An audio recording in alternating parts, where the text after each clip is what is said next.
한 17년 정도가 되게 큰 전환기였던 것 그쵸? 같습니다. 트럼프 당선으로 인해서 전체적인 금융시장의 변동성이 되게 커지고, 솔직히 말씀드리면 저 개인적으로는 한국 주식으로 배당 투자를 더 하다가는 나도 곧 험한 꼴을 보겠구나. 자산 배분 수익률은 어떤가요? 자산 배분 수익률은 사실은 많이 높지는 않습니다. 근데 제가 추구하는 수익률 이상의 수익률은 거두고 있는 것 같습니다. 오, 네.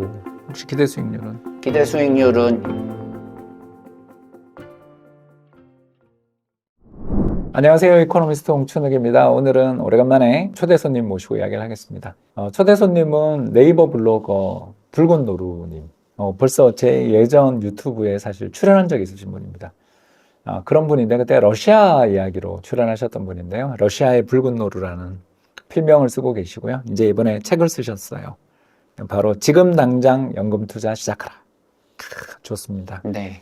지금 당장 이 불황을 끝내라의 오마주죠. 아, 폴 크루그만 교수님의 네, 책이죠. 네, 예, 네. 그거의 오마주인 것 같습니다. 그래서 오늘 이제 드디어 이름을 밝히게 됐네요. 오기찬님입니다. 반갑습니다. 네, 안녕하십니까. 지금 당장 연금 투자를 시작하라 책을 쓴 오기찬이라고 합니다. 홍 박사님께서 소개해 주신 것처럼 네이버 블로그 붉은 노루라는 필명으로 블로그도 운영하고 있습니다. 이렇게 초대해 주셔서 감사합니다. 네, 제가 워낙 신세를 많이 져가지고. 아닙니다.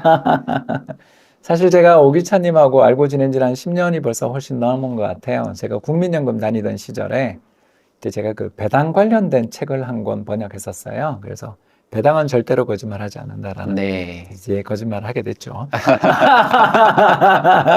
일단 책 제목에 절대라는 말은 안 넣는 게 좋은데 네. 그 책은 조금 그 제목은 뭐 출판사에서 하는 거니까 네, 네. 그 여전히가 답이 그 책 원래 제목이었는데 네. 그걸 절대라고 번역을 하는 바람에 약간 책이 조금 그렇게 됐는데 그 이제 배당 관련된 책들을 제가 이제 번역을 했어요. 전 책을 2권이나 번역한 사람입니다. 그래서 책을 번역해가지고 이제 열심히 뭐 이야기도 하고 스터디도 하는데 그때 나오셔서 알게 됐고요. 그때가 네. 직장 거의 초년생 좀 예, 지났을 때였죠. 그때는 제가 이제 입사한 지 2년 차 되는 사회 초년생이었고요. 연도로 따지면 2012년도일 예, 거였습니다. 12, 13년 그때 이제 예, 제가 한참 맞습니다. 번역하고 있을 때였습니다. 그때 이제 막 이제 저도 뭔가 의미 있는 일을 해보자 싶어가지고 네이버 블로그를 이제 시작을 했었고, 처음에는 블로그 컨셉을 일단 서평 블로거를 잡았었습니다. 맞아요. 그랬던 것 같아요. 네. 근데 공교롭게 이제 그때 투자도 같이 시작하면서 투자 관련 책을 집중적으로 찾아보기 시작했거든요. 근데 또 투자 중에서도 배당 관련 책을 많이 찾아보기 시작했는데, 말씀하셨던 이제 그 책이 딱 그때 이제 신간으로 따끈따끈하게 표지도 아주 샛노란 색이었잖아요. 오늘 주황색으로. 예, 저는 이제 요 제 책 색깔에 맞춰서 주황색으로 입고 나왔는데 그때 그 배당 책의 노란색 표지도 굉장히 인상 깊었는데 그 책이 어떻게 보면 되게 크게 전환점이 됐었던 것 같습니다. 왜냐하면은 그 책 서평을 쓰면서 이제 박사님과 오프라인에서 인연이 닿기도 했고, 제가 그 책을 이제 가이드 삼아서 실제로 배당 투자도 하게 됐었거든요. 사실 그때 배당 투자 시작하셨으면 꽤 괜찮은 수익이 났었을 것 같아요. 네, 맞습니다. 그때가 이제 또 박근혜 정부가 네, 일단 그 배당소득 환류세제라고 여러분 아시는 분은 아시는, 그 우리나라가 이제 배당 투자가 왜 그렇게 어렵냐 하면 세금 때문에 그렇게 많이 어렵거든요. 네, 그래서 금융종합과세라고 이거가 있는데 이제 이게 뭐냐면 2천만 원 이상의 배당금을 받게 되면 그걸 맞습니다. 근로소득이랑 네. 합산해서 중과를 때립니다. 네, 그러다 보니까 이제 대부분의 우리나라 대주주들은 전부 금융종합과세를 두들겨 맞으면서 네, 자기가 이제 배당금 받은 거에 거의 절반 정도를 세금으로 토해내야 되는. 네, 그러다 보니까 이제 그 자기들은 배당으로 받는 것보다 회사에서 월급으로 받는 게 훨씬 이득이 되는. 왜냐하면 공제도 많고 네. 뭐 다양한 방식으로 또 자기들이 이제 여러 가지 세테크들을 할 수도 있는 사람들이니까. 그래서 우리나라가 쥐꼬리 배당, 맞습니다. 1년에 네, 뭐 배당 수익률 1%도 안 주는 회사가 질비한 네, 세계 최저 배당의 나라가 된 게 사실은 이 금융종합과세 때문인데, 그 금융종합과세를 일시적으로 유예해줬던 법이 바로 박근혜 정부의 배당소득 환류세제였고요. 이제 최근에 야당에서 이거 다시 부활하자 네, 이야기 그런 나오는 것 얘기가 같아요. 나오고 있는 걸로 알고 예, 있습니다. 그래서 배당 투자로 저를 알게 됐다라는 이야기로 오늘 이야기를 시작했는데, 그래도 오늘 여기서 이렇게 이야기를 하려면 잠깐 자기 자신에 대해서 풀어야 되는 시간이 필요하잖아요. 아, 네, 맞습니다. 예, 스토리를 조금 뭐 어떻게 하다가 이렇게 책을 쓰게 됐고 네, 뭐 하는 사람이다. 네, 간단하게 이야기 좀 해주시면 우리 네. 독자들 또 구독자분들이 이해하는 데 도움 될 것 같습니다. 네.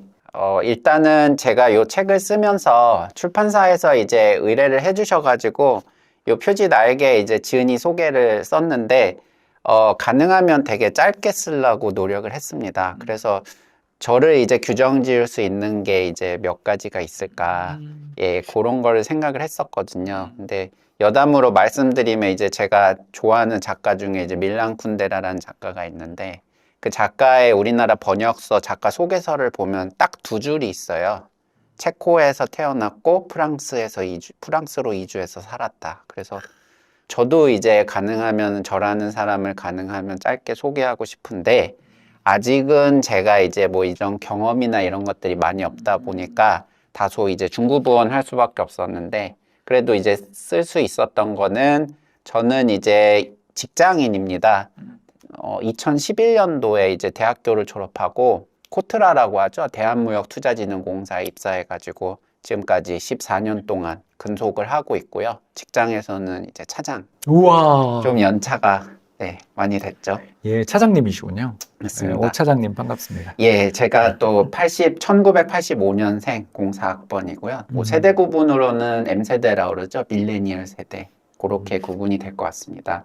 그리고 그러면 올해 39? 네, 맞습니다. 그러면 25세 취직한. 네, 그러니까 조금 빨랐어요. 그러니까 사회 진출은 되게 빨랐는데 뭐 이제 고등학교 졸업하고 바로 이제 뭐 현역이라고 우리가 얘기를 하는데 대학교도 바로 들어갔고 이제 군대에도 2년을 복무를 했는데 중간에 이제 휴학도 1년 정도만 하고 그다음에 졸업하고서 바로 취직하고 아유, 훌륭하십니다. 거기까지는 굉장히 빨랐는데 음. 그 이후로는 마음대로 잘 안 되더라고요. 뭐 원래 그렇죠. 네. 사회생활 다 그렇죠. 대학교에서는 이제 러시아어하고요, 지역학을 전공을 했습니다. 그래서 뭐 지역학이라고 하면은 이제 좀 생소하신 분들도 있을 텐데, 그냥 그 나라의 전반적인 사항에 대해서 공부하는 학문이고요. 당연히 언어 같은 것도 배우고, 그 나라의 역사, 그 다음에 이제 우리나라랑 같이 외교나 경제 협력을 어떻게 할 것인가, 뭐 이런 것들을 주로 배웠고요. 그 전공을 살려서 이제 저는 코트라에도 러시아어 특기로 입사를 해서 근무하는 동안은 이제 해외 주재원을 2번 정도 경험을 했습니다. 어디 갔다 오셨나요? 처음은 모스크바에서 4년 있었고요. 그 다음에는 본사 근무 조금 더 한 다음에 우즈베키스탄에서 3년. 3년. 네, 그렇게 그러니까 있었습니다. 14년 직장 생활하는 동안에 만 7년을 해외에서 보낸. 네, 맞습니다. 그게 재테크에 좀 도움이 되던가요? 되긴 됩니다. 왜요? 일단은 해외 주재원을 가면요. 주재 근무 수당이 있다 보니까 그게 좀 예. 짭짤한가 보죠? 예, 짭짤합니다. 월급에 플러스 알파를 해서 받는 부분이 있고 그 다음에 이제 주재원 관련해 가지고 여러 가지 지원이 나오는 부분이 있어요. 뭐 주거비? 네, 그래서 크게는 이제 주거비가 있고요. 뭐 작게는 뭐 통신비나 활동비 같은 것들 이런 것들이 조금 더 있기 때문에 재정적으로는 아무래도 많이 세이브가 됩니다. 그러면 러시아 갔을 때 돈 많이 모았어요? 우즈벡 갔을 때 돈 많이 모았어요? 사실은 우즈벡 있었을 때 돈을 더 많이 모았는데 왜냐면 직급이 높아서?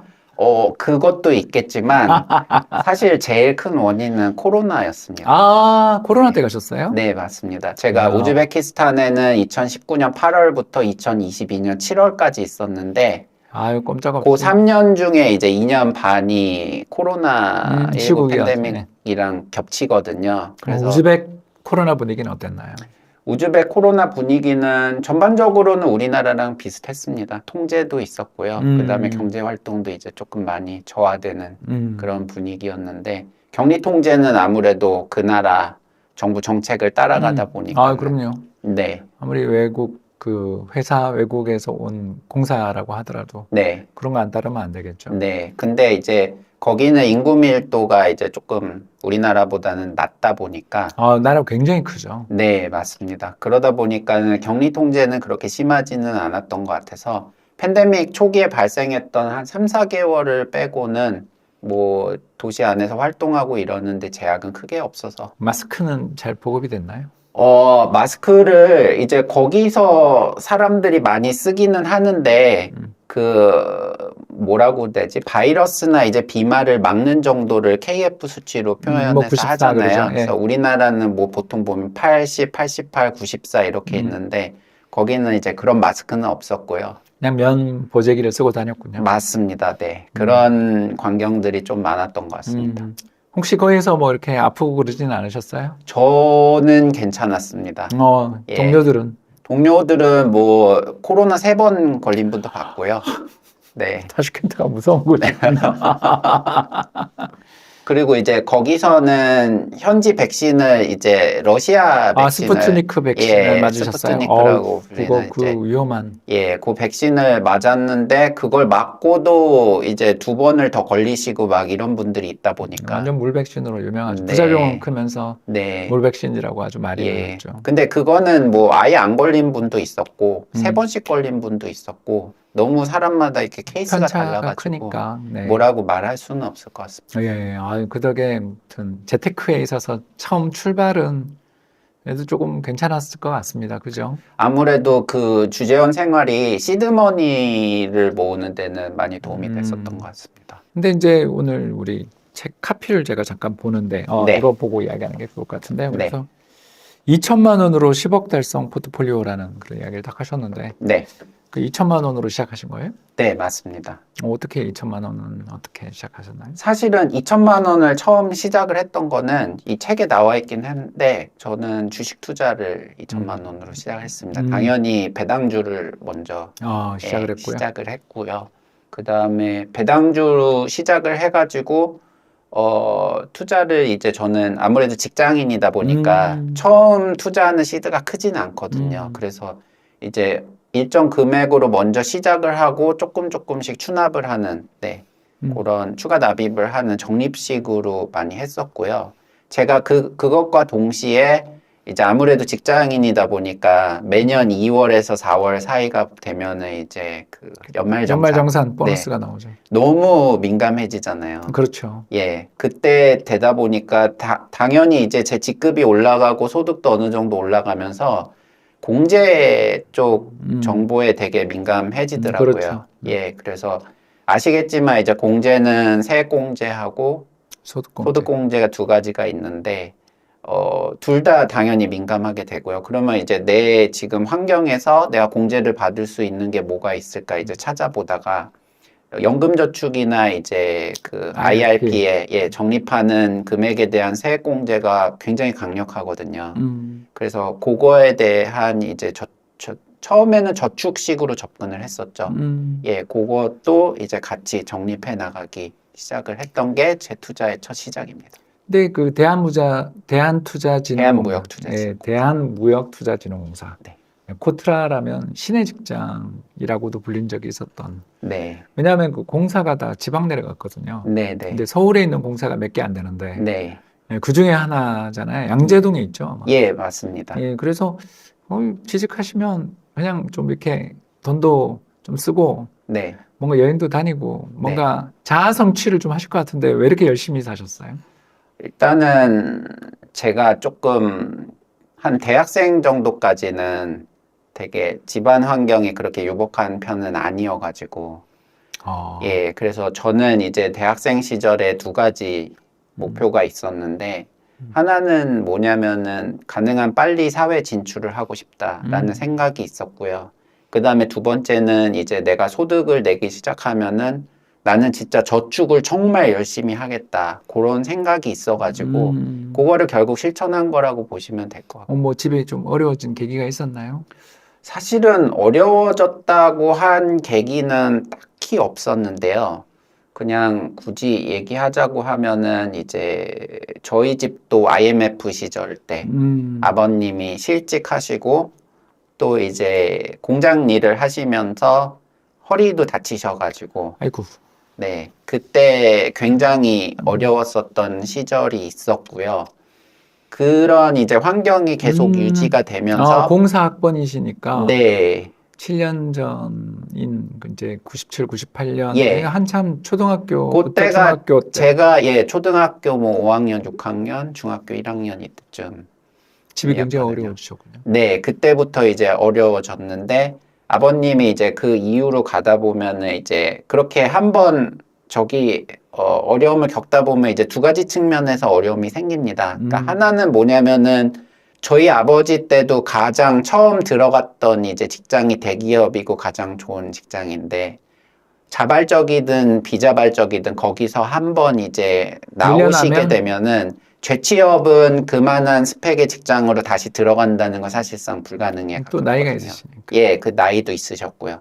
그게 하나가 더 있었고, 그 다음에 이제 저희 아버님이 하셨던 게 이제 선반이나 밀링이라고 해가지고, 기술자시네요. 네, 쇠를 이제 작업대에 올려놓고 공작 기계로 이제 그 부품을 깎는 일을 하셨는데, 그게 체력적으로 되게 많이 힘들거든요. 그러겠죠. 아무래도. 네. 그래서 쇠를 다룬다는 일이 뭐 쉬울 수가 네. 없죠. 근데 이제 허리가 한번 다치시다 보니까 아이고, 예전만큼 이제 그렇게 액티브하게 일을 하시지 못하셨던 것도 있기 때문에 그 이후로는 이제 직장도 사실 상대적으로 되게 자주 옮기셨고 중소기업에 이제 고용 불안을 네. 계속 예. 몸으로 겪으셨군요. 네네. 그 다음에 이제 일도 본인이 하고자 하는 만큼 이제 충분히 못 하시다 보니까 뭐 저희 가게 소득이 그렇게 이제 높지는 않은 그런 대학 갈 때도 상태로. 고민이 많으셨을 것 같아요. 예, 그래가지고 고민이 굉장히 많았는데 뭐 이제 제가 정말 좋은 대학에 갈 정도로 이제 공부를 잘 하지는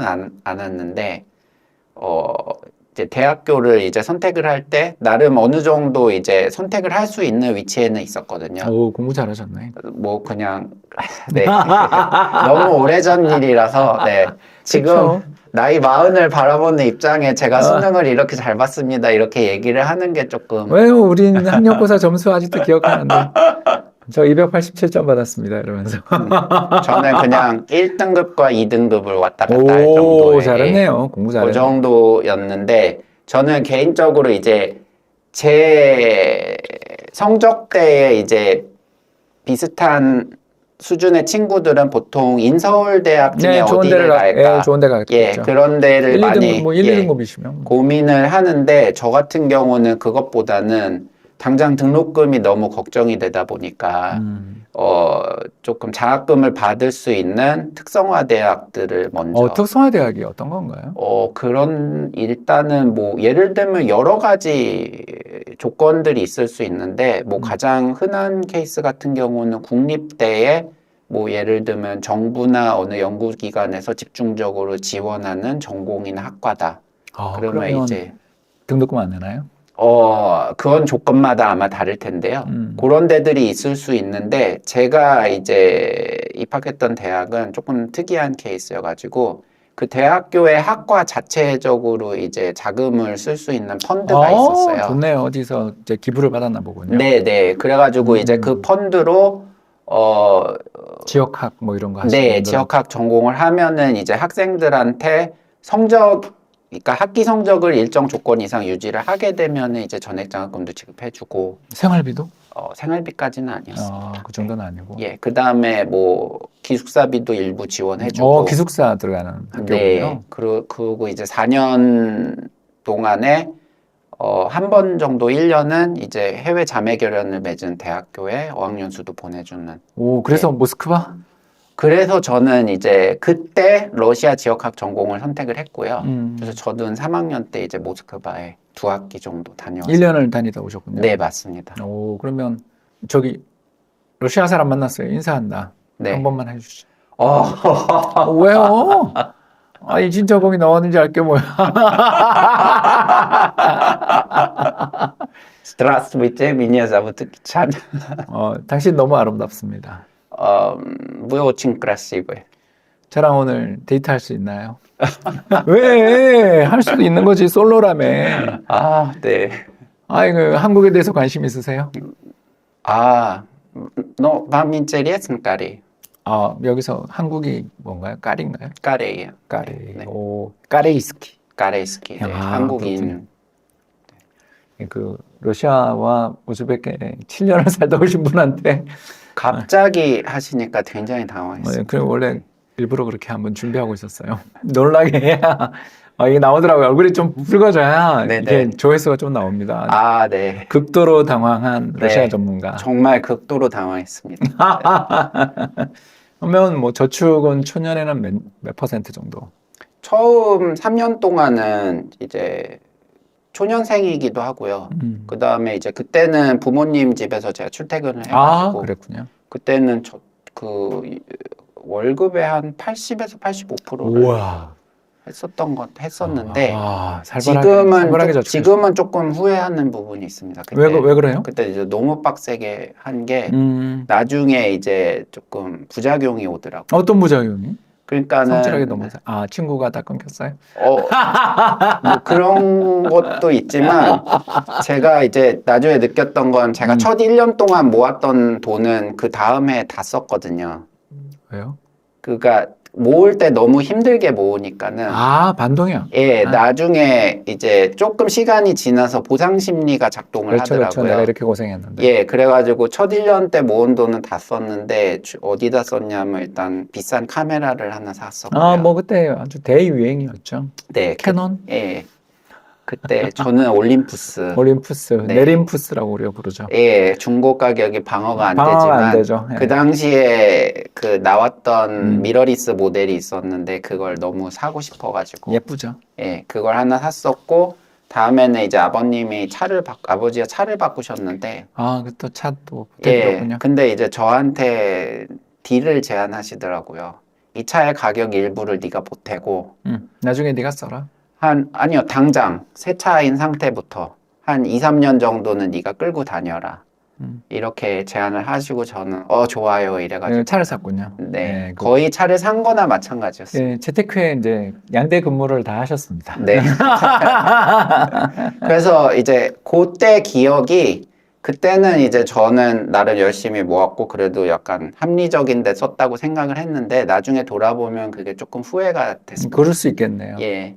그래서 뭐 집안에서 그 차 잘 쓰다가 이제 얼마 전에 바꾸셨다고 이야기는 들었습니다. 네, 그래서 꽤 오래 썼고요. 물론 그것 때문에 제가 뭐 운전도 배우고 연애도 하고 이랬기 때문에 후회는 없지만 네, 아쉬움은 있다. 아쉬움은 있다. 재테크적인 관점에서. 네, 그렇게 이제 쭉 배당 투자하시다가 어떻게 하다가 이렇게 자산 배분의 세계로 오시게 됐는지도 궁금한데요. 네, 사실은 이제 배당 투자를 저는 조금 더 오래 열심히 많이 했었고 배당 투자에 대해서 실적이 조금 더 많았어요. 그러니까 이제 뭐 길게 보자면은 앞서 말씀드렸듯이 2천만 원으로 직접 주식 투자를 시작했던 게 2014년이고 사실 배당 투자는 지금도 하고 있습니다. 그렇죠. 예, 지금도 하고 있어서 이제 만 10년 정도 했다고 할 수 있는데 제가 배당 투자를 통해서 실적을 내고 안 내고랑 상관없이 그 긴 기간 동안 이제 좌절을 하는 순간들이 되게 많았어요. 그렇죠. 우리나라에서 배당 투자가 이제 많은 네. 난관에 봉착하는데 네, 뭐 대표적인 난관이 이제 두 가지인데 첫 번째는 맞습니다. 첫 번째 하나 말씀하셨던 거는 이제 세금 관련 부분. 그러니까요. 아주 멘탈이 털리죠. 예, 가장 대표적인 예가 이제 2018년에 그 말씀하신 배당소득세제 가 언제 관련한 폐지됐죠. 부분이, 예, 할 수 있고요. 그 다음에 두 번째는 전체적인 우리나라 상장 기업들의 거버넌스 문제인 것 같습니다. 네, 배당을 뭐 지 마음이죠. 예. 그러니까 사실 원래 배당을 조금 주는 거야. 제가 알고 들어갔던 거고, 이제 우리나라 기업들 중에 배당을 뭐 그렇다고 많이 안 주는 기업이 없는 건 아니니까 저는 이제 그런 것들을 요렇게 잘 피해가면서 투자를 해왔었는데 그런 정책이나 아니면은 기업 경영 측면에서 그런 부분이 나아지지 않는 거는 정말 투자자한테 심적인 좌절감을 되게 크게 안겨주더라고요. 뭐 예를 들자면 한번 크게 배당 컷을 당했나 보죠. 저는 그런 경험도 몇 번 있었고요. S-오일? 꼭 그렇게 뭐 물어보면 해볼만 하잖아요. 네. 옛날에 투자했었으니까. 네네. 친한 사이입니다, 여러분. 네. 그런 경우도 있었고요. 그 다음에 뭐 대표적인 경우도 그때 종목명을 언급해도 되나요? 뭐 좋습니다. 같은 비슷한 정유주이긴 한데 저기 SK 이노베이션. 예. 근데 SK 이노베이션은 제가 한 3, 4년 정도 갖고 있다가 SK온 상장 얘기가 나왔을 때 그냥 단순히 이제 느낌이 안 좋아서 팔았거든요. 아유, 잘하셨습니다. 네, 그래서 지금까지 아마 살아남아 있고 이 책도 쓰게 된 게 아닐까. 네, 이제 공부를 그런- 하다 보면 네, 우리나라 대주주님들이 배당 주는 거에 대해서 이렇게 별로 그렇게 크게 진지하게 생각을 안 하시는 것 같아요. 맞습니다. 그냥 뭐 고마워할 줄 알아야지. 네. 그동안 줬던 게 있는데 이런 생각들을 좀 하시는 것 같아요. 네, 그래서 뭐 하는데 이거 외에도 이제 뭐 종목을 더 말씀드리기는 힘들지만 섹터별로 보자면은 뭐 더 많이 있죠. 소비재 쪽도 그렇고요. 식품이나 유통주 쪽도 그렇고. 맞아요. 그다음에 뭐 올해는 되게 잘 나가서 이런 얘기가 안 먹힐지도 모르지만 은행이나 이제 보험 쪽의 배당 정책도 아유, 상당히 문제가 많거든요. 올해 오르기 전까지를 생각해 보십시오. 네. 끔찍하잖아요. 예. 근데 뭐 저 역시도 이제 그런 부분들을 다 한 번씩 건드려 봤었고, 예, 거기서 우리나라 뭐 배당주, 배당 고배당 리스트에 오른 종목들 지금 다 나왔죠. 네네. KTNG는 안 하셨나요? KTNG가 금액으로는 저한테 가장 큰 손실을 안겨준 아, 종목이었습니다. 이렇게 아픈 기업들을 계속 우리는 다 알고 있습니다. 네. 자, 그런데 이제 이번에 특히 금융종합과세 관련해서 할 이야기가 있으시다고. 아, 네. 그 금융소득종합과세가 사실은 제가 배당 투자를 처음 시작했을 때는 뭐 큰 문제가 이제 없었죠. 예, 기업 경영자나 대주주나 아니면 뭐 소득이 업대되는 일부 사람들의 문제일 줄 알았어요. 왜냐하면 제가 그걸 내게 되리라고는 생각을 못 했거든요. 근데 이제 투자에 성공을 하셨군요. 그게 이제 됐었던 게 정말 절묘하게도 2018년 무렵이었는데요. 제가 뭐 투자한 지 한 5년 차쯤 됐을 때였죠. 그때부터 이대로만 가면 1, 2년 안에 나도 금융소득 종합과세를 내게 될 것 같다는 느낌이 들었을 때 딱 그 정책이 나와가지고 처음에는 되게 좋았었습니다. 네, 왜 그러냐면은 금융소득 종합과세를 안 내는 사람이어도 배당소득세를 기존에 이제 15.4% 내던 걸 9.9%만 내게 되는 거잖아요. 그때는 뭐 예, 그랬었죠. 그게 이제 수혜를 받은 지정 종목에 대해서 배당을 받게 되면 이제 그런 건데 일단은 뭐 그게 되니까는 좋았었고 두 번째는 이제 그러면 금융소득종합과세를 넘겨도 되겠다라고 생각은 하고 있었는데 이제 없어지고 뭐, 네, 예, 그 혜택들은 다 이제 사라지고. 예, 혜택들이 많이 좀 흔들리게 되면서 저는 그때 개인적으로 이제 어떻게 대응을 했었냐면은 뭐 이제 흔히 말하는 코스닥의 대주주분들이 많이 하는 수법인데 연말이 되면 주식을 팝니다. 예, 이제 주식 가지고 가지 않는 배당주 투자라는 걸 이제 하게 되는 거죠. 네네. 그래서 그걸 팔아가지고 이제 배당을 회피한 다음에 배당락 한 다음에 사는 네, 뭐 배당락도 아니고요. 뭐 한 1월 2일, 1월 3일쯤 되면 바로 삽니다. 왜 그러냐면은 그 기업의 이익 전망이나 회사 자체는 너무 좋은 회사들이기 때문에 그거를 안 갖고 있을 이유는 없거든요. 그렇죠. 왜냐하면 배당 투자라는 게 배당뿐만 아니라 그 기업의 이제 주가 상승도 같이 기대하고 하는 거기 때문에 맞아요. 그래서 그 행동을 사실은 한 2, 3년 정도 하면서 금융소득종합과세에 지정되는 걸 이제 유예를 했었는데 사실은 그러면서도 또 허탈감이 찾아왔었던 것 같습니다. 네. 금융종합과세에 걸리면 세금만 많이 되는 거라고 여러분 생각하기 쉬운데요. 네. 건강보험료도 오릅니다. 아, 네. 건강보험료.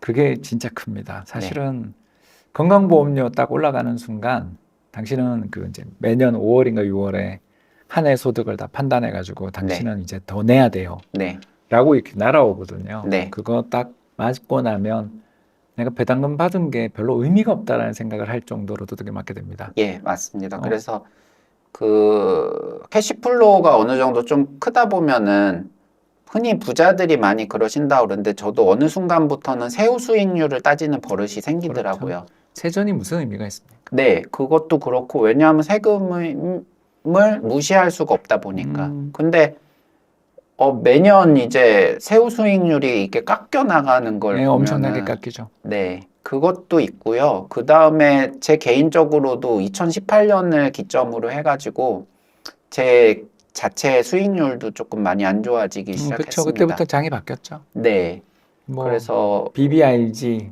뭐부터 시작해서 네, 초전도체, 2차 전지, 뭐 매년 우리 증시를 뜨겁게 달구는 그 숱한 테마에 약간만 비껴나 있으면 이제 바보 주식들이 네. 올해는 뭐 이제 정말 뭐 일부 밸류업 기업들 제외하고는 정말 한 해 내내 너무 힘들었던 것 같아요. 맞습니다. 네. 자, 이제 그런데 오늘 여기서 한 가지 궁금증들이 생기는 독자분들, 구독자분들이 계실 텐데요. 평범한 월급쟁이 오기찬 씨는 어떻게 해서 금융종합과세를 걱정하는 사람이 되었는가? 이제 그 이야기를 해야 될 것 같은데. 네. 일단은 저축을 계속 열심히 했다는 게 제일 큰 것 같습니다. 네. 그래서 저축을 계속 열심히 했었고요. 지금도 열심히 하고 있고요. 그게 가장 큰데 이제 그러면서 투자에서도 어느 정도 성과가 있기는 했거든요. 그래서 뭐 2018년을 기점으로 달라졌다고 말씀을 드렸는데 제가 2018년까지는 흔히 CAGR이라고 그러잖아요. 연복리 수익률이 배당 포함해서 세후 배당 포함해서 한 연 15% 정도 됐었고요. 아유, 훌륭한 성과. 네, 그래서 뭐 보시는 분들 중에는 이제 연 15%면은 별거 아닌다고 생각을 하시지만 뭐, 정말 예, 돈이 한 해 한 해 눈에 띄게 불어나는 게 정말 눈에 보입니다. 너무 기분 15% 좋죠. 정도면. 예. 그게 있었고 2018년 이후로는 저도 사실 아직 원인을 파악 중이긴 하지만 제 수익률이 갑자기 많이 내려갔거든요. 네. 투자의 그래도 난이도가 굉장히 올라갔습니다. 예, 그래도 연 12% 정도는 예, 내고 어떻게 해서 있어서 내고 있습니까? 저도 잘 모르겠습니다.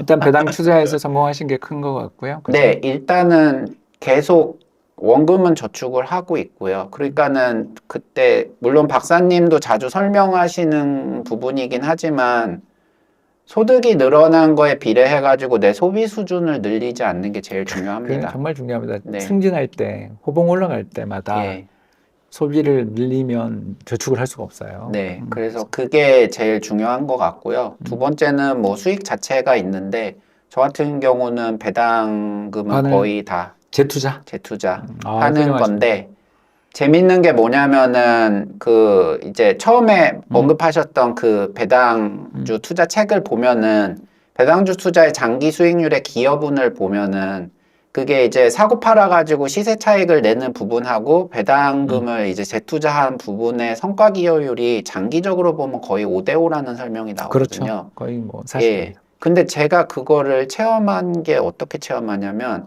저는 이제 처음부터 계좌를 다 분리를 해놨어요. 아, 그러셨구나. 예. 그래가지고 어떻게 했냐면은 배당금을 모아두는 계좌가 따로 하나 있는데요. 아, 예. 수익이 비슷하게 나던가요? 근데 한 8년, 올해 한 30년 안 해도 되고요. 한 8년, 9년까지만 가도 기여분이 거의 비슷하게 나옵니다. 예, 그게 정말 배당 투자의 장점인데 네. 이제 우리가 지금 배당 투자의 한 가지 큰 문제가 세금이다라는 이야기까지 했는데요. 네. 예, 그런 면에서 저는 요새 나오는 월배당 ETF 이런 것들을 보면서 네. 과연 저 상품을 가입하시는 분들이 배당이 얼마나 세금을 부르게 되는지를 잘 모르시는 분들이 되게 많은 것 같더라고요. 맞습니다. 네. 그래서 그 이제 세금도 문제가 되고 또 우리나라에서 괜찮은 배당주를 찾기 어려워지면서부터 이제 투자의 전환점이 찾아왔다고 네. 책에 적혀 있던데 그 이야기도 네. 한번 풀어주시죠. 맞습니다. 그래서 뭐 물론 이제 제가 처음 투자를 시작했을 때 그 배당주 투자하고 이제 뭐 연금저축이나 IRP 같은 이제 세제 혜택 계좌 쪽에 돈을 적립하는 건 동시에 해오고 있었는데요. 한 2016년, 17년까지는 저는 그냥 그걸 저축이라고 생각을 하고 그렇죠. 있었어요. 아, 연말정산 받는 용이죠. 예, 왜 그러냐면은 제가 생각하기에도 거기에 적립한 돈을 가지고 따로 투자할 때가 많이 없었습니다. 없었죠. 예. 예.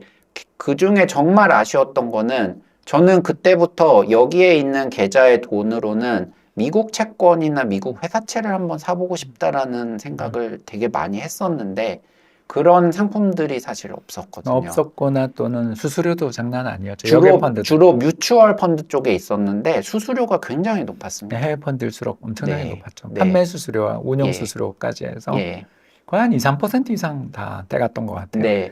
채권 투자하는데 2, 3% 수수료 떼면 아, 도대체 그걸 못 왜 내죠. 하는지 네. 이유를 알 수 없는 맞습니다. 그런 상황이 출현하게 되죠. 채권 펀드 하는데 수수료가 연 2.5%, 3%다 그러면은 도저히 뭐 남 좋은 일 하는 거죠. 예, 건드릴 수가 없어가지고 그냥 뭐랄까 내가 그런 상품을 투자하고 수수료를 내면서까지 리스크를 져서 이거를 운용할 필요까지는 없다라는 약간 타협점을 찾는 그런 생각이었고 대신에 돈은 계속 붓고 있었습니다. 붙고 있었죠. 예, 그렇게 하고 배당주 투자를 우선적으로 하고 있었는데 한 17년 정도가 되게 큰 전환기였던 것 그렇죠. 같습니다. 네, 예. 17, 18년이 저도 회사를 그만두게 됐던 게 그때 이제 트럼프 당선 이후에 시장의 변동성이 맞습니다. 말도 못하게 커지고 또 우리나라 세제도 바뀌고 뭐 이런 과정에서 저도 이제 자산 배분으로 돌아섰는데 그때부터 오기찬 님도 이제 돌아섰다고요. 네, 그때부터 이제 본격적으로 돌아서기 시작을 했는데, 이제 어떤 계기가 있었냐면, 앞서 말씀드렸던 그 2018년 이후에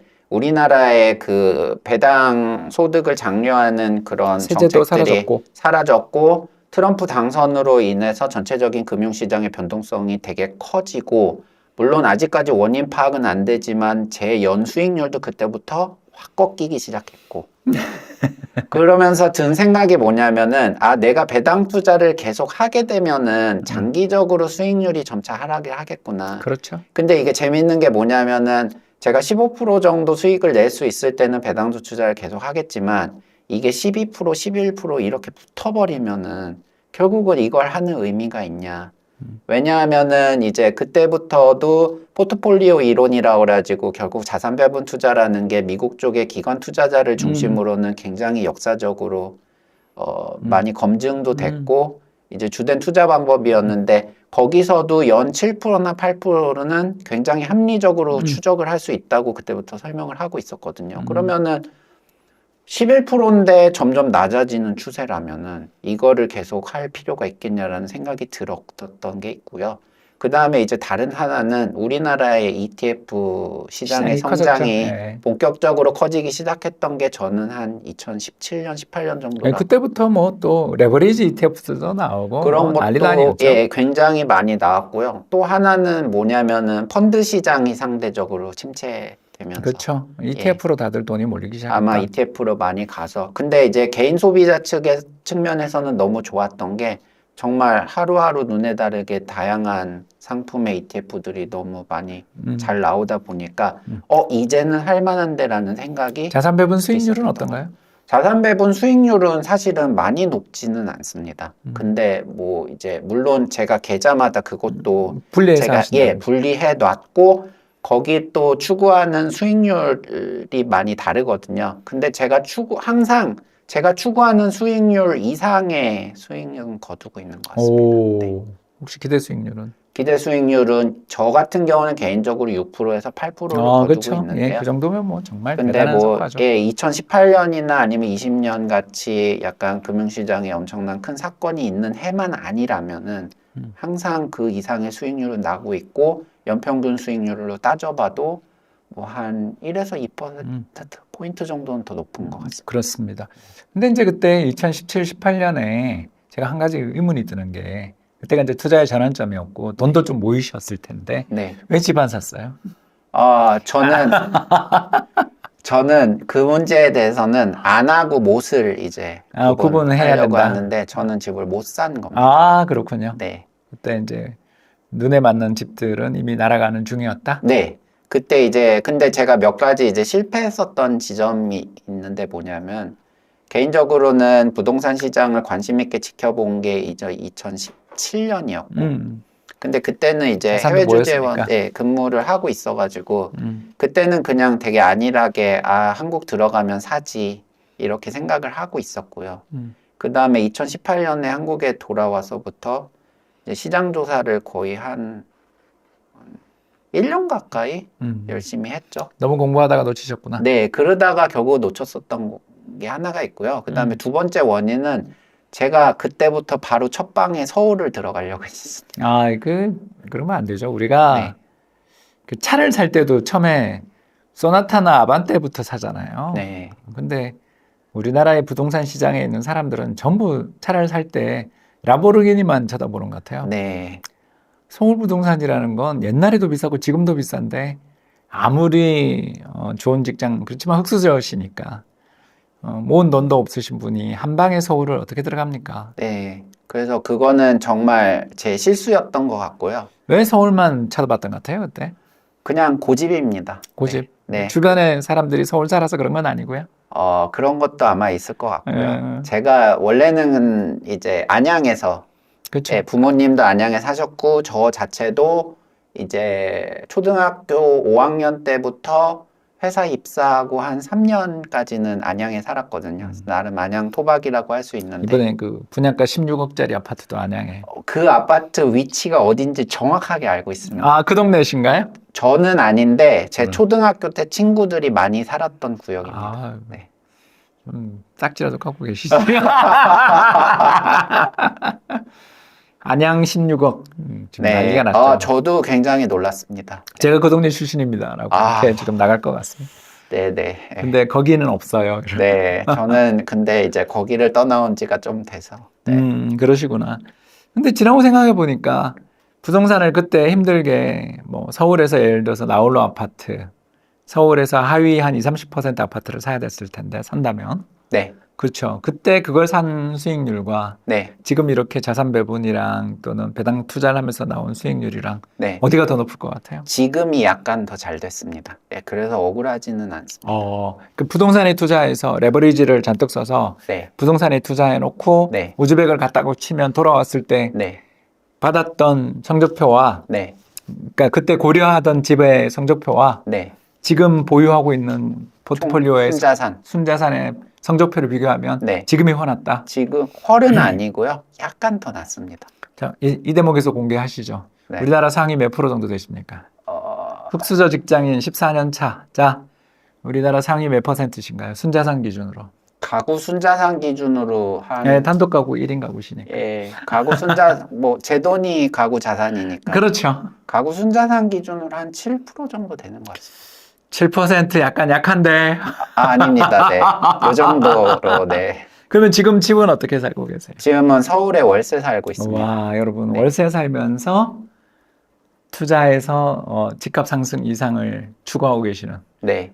진짜 제가 생각했을 때 가장 MZ 세대라고 하는 분들의 어떤 그 특징이 좀 얼마 전에 갭 투자로 너무너무 달려갔던 그 세대시잖아요. 네, 맞습니다. 근데 거기에서 동참하지 않고 네.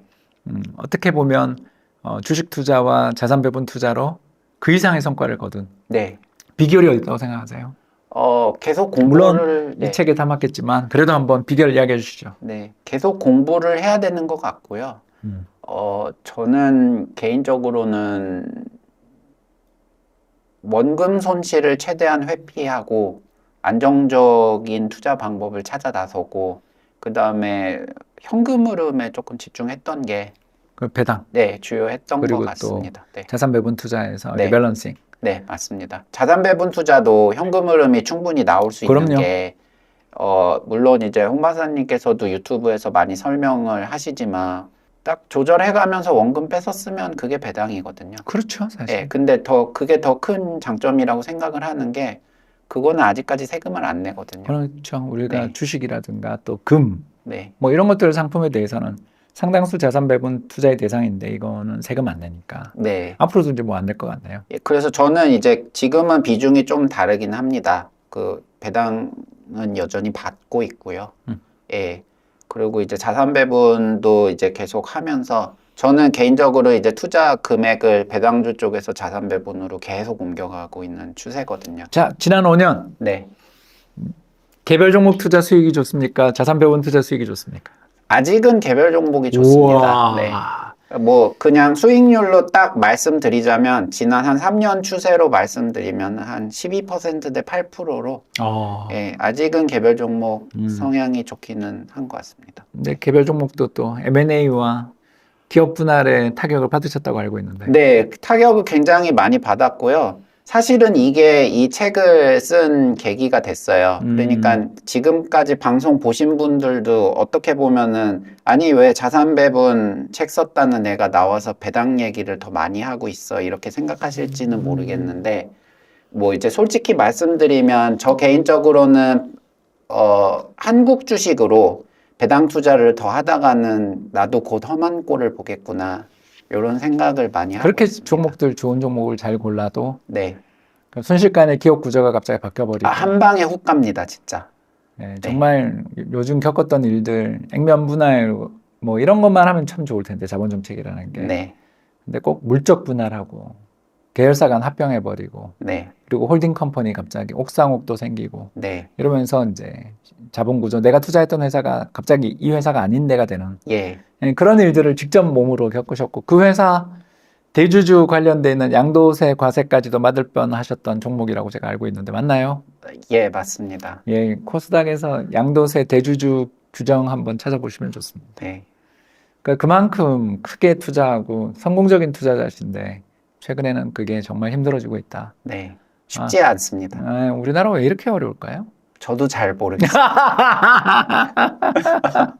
그래가지고 이제 많은 분들이 요즘에는 뭐 이런 말 써도 되나요? 국장 탈출은 지능순이다. 한국 주식을 하려면 투자 경제 지식보다 건강이 더 필요하다. 뭐 이런 얘기들이 인터넷에서 원금도 밈으로 필요하죠. 예, 많이 나오고 있잖아요. 그래가지고 뭐 미국 시장이 답이다라고 많이 얘기를 하시는데 뭐 저는 그것도 하나의 방법은 될 수 있다고 생각은 하는데 그냥 선택이나 가치관이 다른 거라고 봐주시면 될 것 같아요. 그래서 저는 이제 개별 종목 직접 투자나 배당주 투자보다는 자산 배분 투자를 택한 거다라고 봐주시면 될 것 같습니다. 네, 아유, 험한 꼴 본다라는 말까지 나와서 오늘 뭐 들을 이야기는 다 들은 것 같은데요. 이제 뭐 찬찬히 그냥 두서없이 네, 편하게 이야기하셨던 것 같은데 끝으로 이 네. 책 읽으시는 독자분들한테 네. 요건 좀 꼭 유의해서 봐달라 뭐 하고 네. 싶은 이야기 있으시면 짧게 부탁드리겠습니다. 아, 제가 이 책을 쓴 취지를 말씀드리려고 하는데요. 사실 뭐 이 책을 읽고 자산 배분 투자에 관심이 생기셔가지고 그러면 내가 자산 배분 포트폴리오를 어떻게 구성해야 되나, 구체적으로 어떤 ETF를 사야 되나 이런 궁금증이 생기실 수도 있어요. 근데 그거와 관련된 이제 책이나 정보들은 이미 시중에 많이 네, 나와 있고요. 프리즘 네, 투자자문도 그리고 이제 대표님께서 운영하시는 프리즘 투자자문도 자산 배분 어드바이저라고 그래가지고 그런 어떤 선택이나 이제 매매 행동 같은 거를 이제 대신해주는 이런 서비스들이 요즘은 또 많이 나와 있거든요.